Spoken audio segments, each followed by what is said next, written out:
Bonjour et bienvenue sur Makelabs.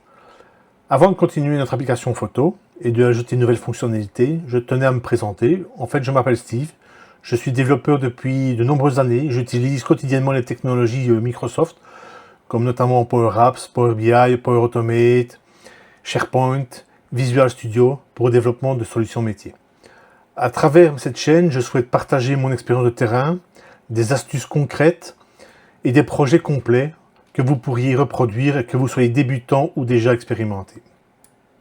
Avant d'ajouter la nouvelle fonctionnalité qui permettra de charger des photos qui se trouvent dans la bibliothèque de smartphone directement dans la galerie de l'application, nous allons corriger un petit oubli, et notamment concernant le drop-down du choix de la caméra.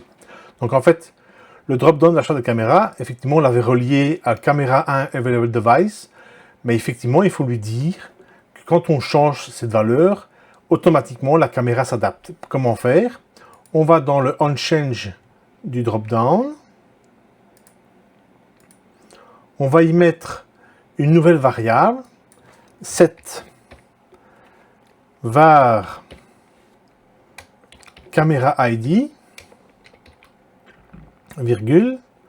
On va dire que c'est le drop-down 1, c'est celui qui permet de choisir la caméra. Select, donc ça c'est l'élément sélectionné. On prend l'ID. Voilà.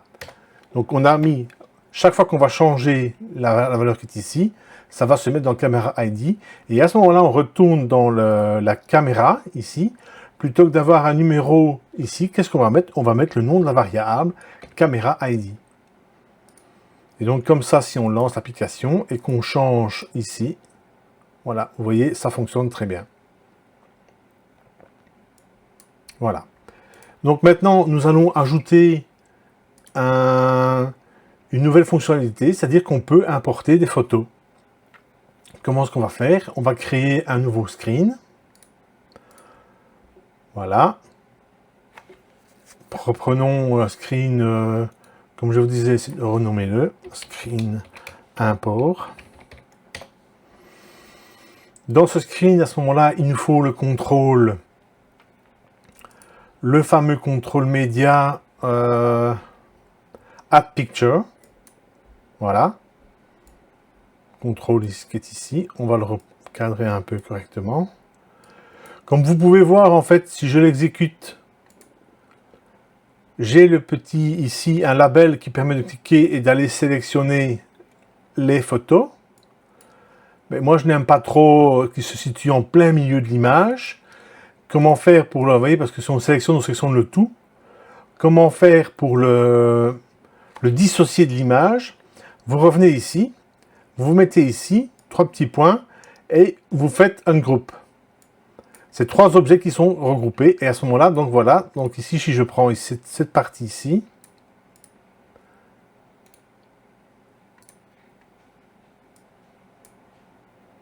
ah, il n'a pas fonctionné.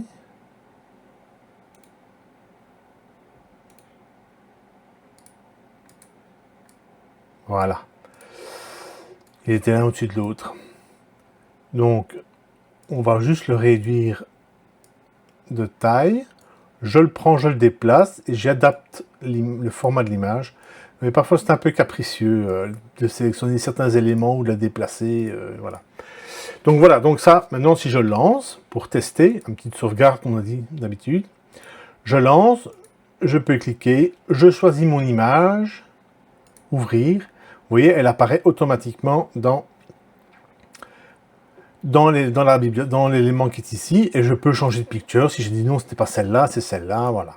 Maintenant, voilà, donc ça, on a chargé une image dans l'application, mais elle n'est pas encore mise dans la galerie, donc il faut l'ajouter dans la galerie.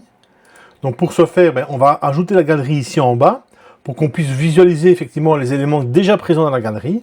Ça, ce qu'on peut faire, c'est qu'aller reprendre dans la screen photo, comme j'avais expliqué, on peut reprendre la galerie, CTRL-C, on retourne dans l'import, CTRL-V, vous voyez, il se repasse exactement au même endroit. On va peut-être un peu le décaler. Je vais peut-être remonter ceci en diminuant ceci, voilà. Parce que nous allons ajouter un petit bouton qui permet d'ajouter cette image chargée dans la picture qui est ici, dans la galerie. Donc à ce moment-là, Qu'est-ce qu'on fait? Ben, on va rajouter un petit bouton. Ouais, comme je vous ai dit, on peut très bien les reprendre. Un des boutons qu'on a déjà posé plus récemment. Je vais reprendre peut-être celui-ci. Et je vais retourner. Voilà. Donc ça, c'est le bouton back. Il revient bien au screen main. Comme ça, déjà, je recopie une deuxième fois. Et à ce moment-là, je vais faire add. Add. Et je pense qu'on a un bouton add aussi, ben le plus. Voilà. Donc, comment est-ce qu'on va faire? Et maintenant, pour ceci, donc voilà, il a gardé l'ancien code puisque j'ai recopié le bouton qui est là. Donc, ce n'est certainement pas navigate qu'il faut mettre ici. Mais c'est un peu, si vous vous souvenez de les vidéos précédentes, on met set, on définit la variable photo de date à now.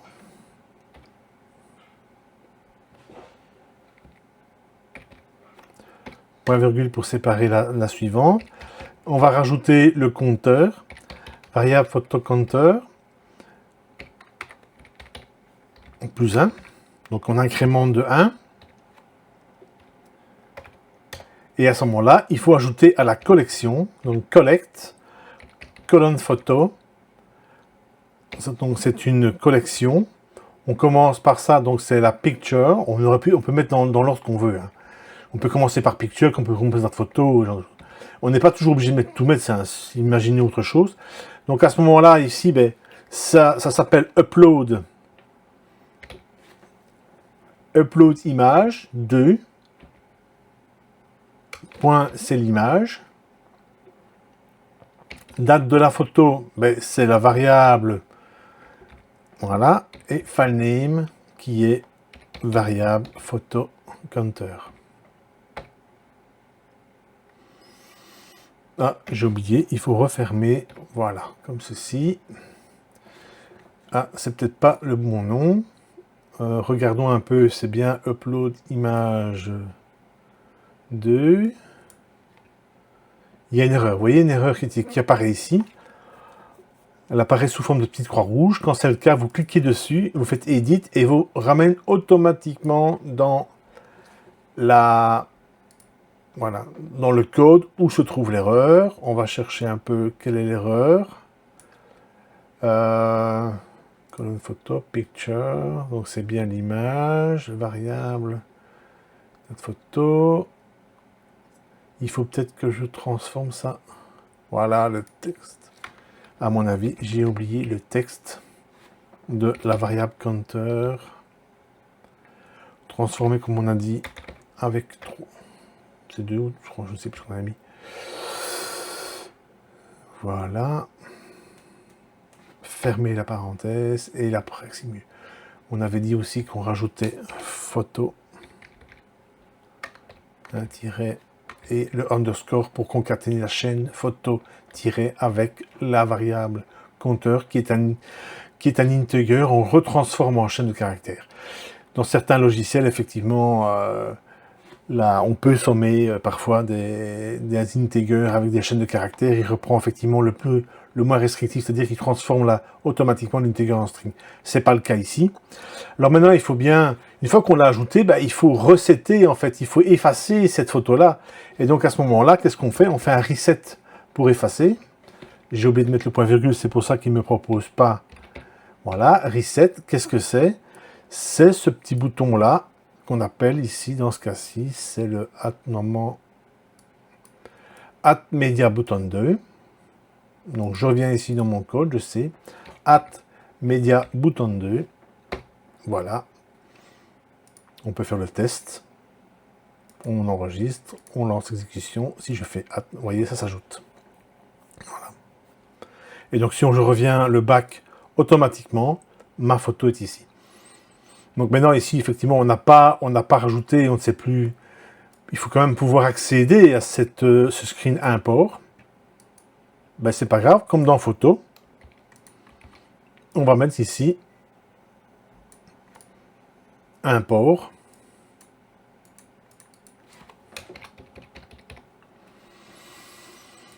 On va rajouter, je ne sais pas s'il existe.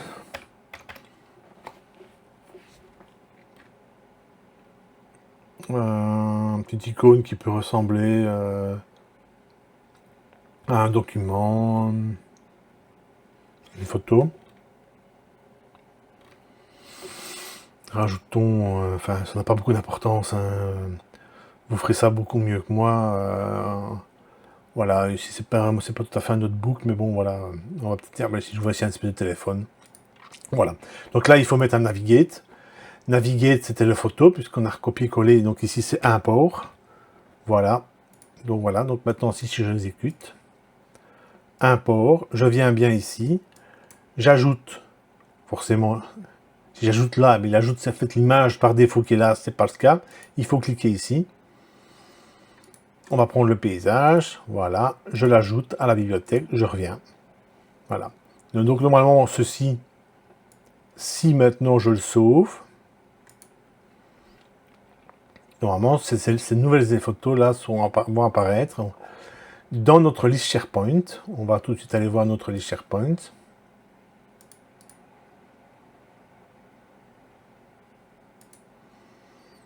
Et voici, on retrouve bien notre lynx et le paysage. Merci d'avoir regardé cette vidéo. Si elle vous a plu, pensez à vous abonner et un petit pouce bleu. Dans la prochaine vidéo, nous ajouterons une nouvelle fonctionnalité à cette application photo, c'est-à-dire l'ajout de métadonnées. La liste de métadonnées seront extraites d'une autre liste SharePoint. Donc voilà. À bientôt sur Mac et Labs.